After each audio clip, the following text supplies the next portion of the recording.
həyə etsinlər. Deyir ki, Rasulullah s.ə.v. Ey Allahın qulları, Allah'tan hakkıyla həyə edin. Sahabeler cevabında ya Resulullah biz Allah'tan hakkıyla həyə edirik. Deyir xeyr, siz düz anlamadınız. O qəsd olmur. Allah'tan hakkıyla həyə etmək nə deməkdir? Yəni qəlbi qorumaq və qəlbə əhatə olunan hər bir şey. Başı qorumaq və başda olan hər bir şey. Yəni gözü, burnu, qulağı, dili, və s.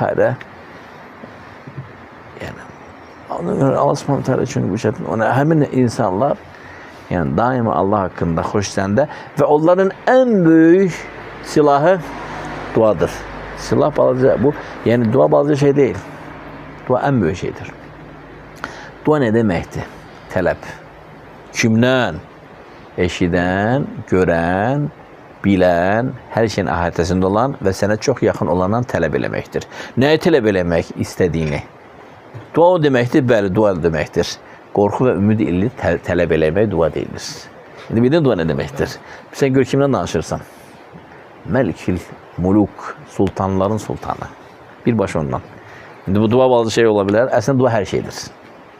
Bir kəs gəldi ki, şeyh filan deyirsən get dua ilə. Mən də buna sual verdim. Bu başa düşmədi, dua nədir? O elə bilir ki, sən ona cavab vermədin. Əslində ən böyük cavabı sən vermişsən, o başa düşməyib. Çünki Allah tanımır. Dua hər şey deməkdir. Yəni dua Allaha müraciət edirsən, münaciət edirsən, onunla danışırsan, ona şəkva edirsən, halını ona ərz edirsən. Ona şikayət edirsən. Kimlərsə sənə əziyyət verir, ona sığınırsan, ondan istəyirsən, hər şey onun əmrinin altındadır. Belə olduğu halda mömin heç bir zaman həlak olmayacaqdır. Heç və həlak olmaz və onun son xatiməsi cənnətdir inşallah.